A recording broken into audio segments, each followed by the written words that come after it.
The sports genre can be kind of weird. Some of my all-time favorite series are in that sports genre, and when reminiscing about them, I can close my eyes and remember the awesome scenes, the goals they score, and the moves they pull. However, a major weakness of this category is that for the most part, the characters are not that memorable. Now, that may seem controversial, and I mean sure, the main characters and maybe the closest friends of that main character usually remain memorable, but when we move even a little bit away into the secondary or side character roster, my memories instantly become hazy, and how they look and what they are called just can't seem to come up. This isn't a universal truth for sports genres, but is definitely a sad reality when we talk about team sports like basketball, baseball, or any other myriad of group effort activities. In the author's balancing act of creating interesting characters while also letting the language of the sports flow through, we often find that they focus on one or the other, leaving the other somewhat weak or disappointing. The most popular team sports series often make the sport itself shine through, and as such, the discrepancy between your memories of the events compared to your memories of the characters widens greatly.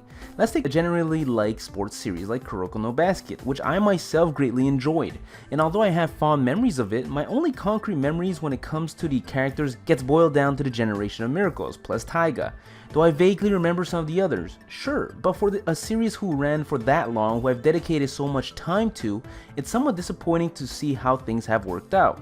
With soccer being a very popular team sport, there are a number of great football series out there already, and the typical philosophy of those is that the whole is greater than the sum of its parts, with there being multiple good but flawed characters joining hands to create a strong team.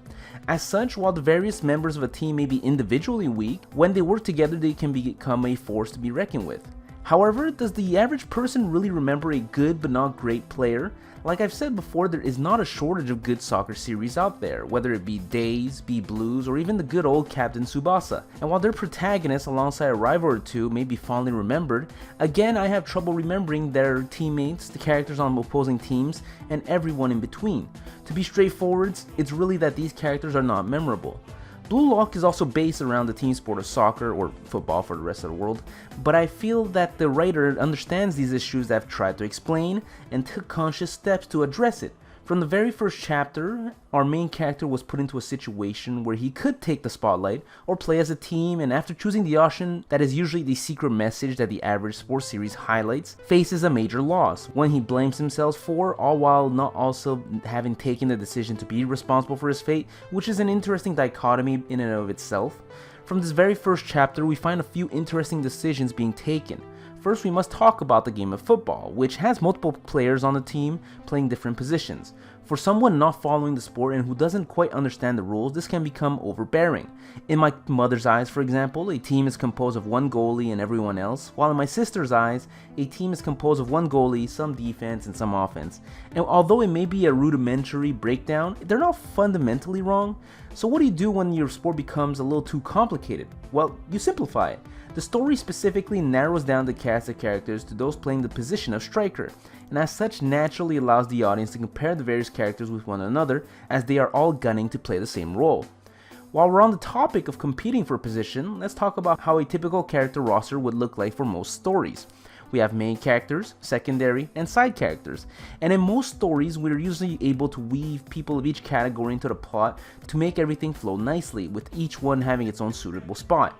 In comparison, because a sports manga must dedicate such a large portion of the story to the sport itself, we usually find ourselves throwing most of these characters, especially those in the secondary or in side class, into the fray, and as such make them not too memorable when everything is said and done.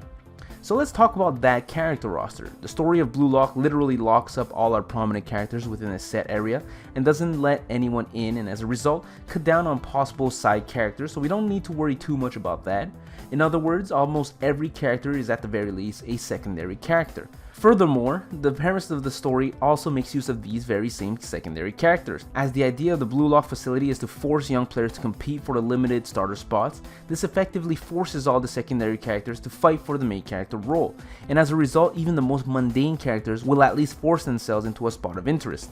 At the end of it, all of this comes down to Blue Lock's favorite word of ego. Too often characters in these sports series be neat but not interesting. They can have the coolest character designs, the fanciest skill sets, and the flashiest moves, but if their personalities are not interesting, they'll end up being uninteresting.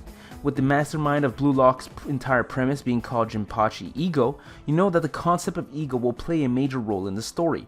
To be clear, the definition of the word ego is a person's sense of self-esteem or self-importance. And if we work with that explanation, it's not hard to see how many of these characters of Blue Lock make their way into prominence.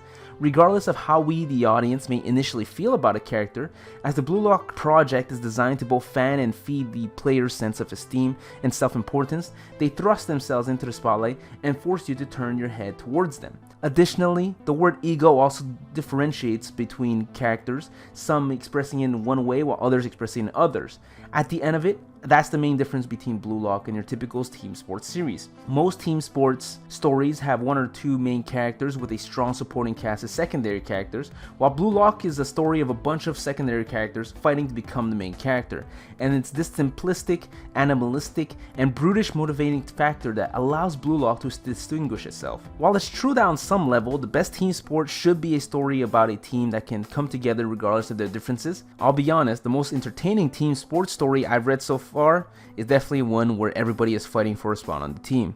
With all that said, I hope you guys enjoyed this short video on what I feel makes Blue Lock something special, and I personally think it may usher in a new era into the sports genre.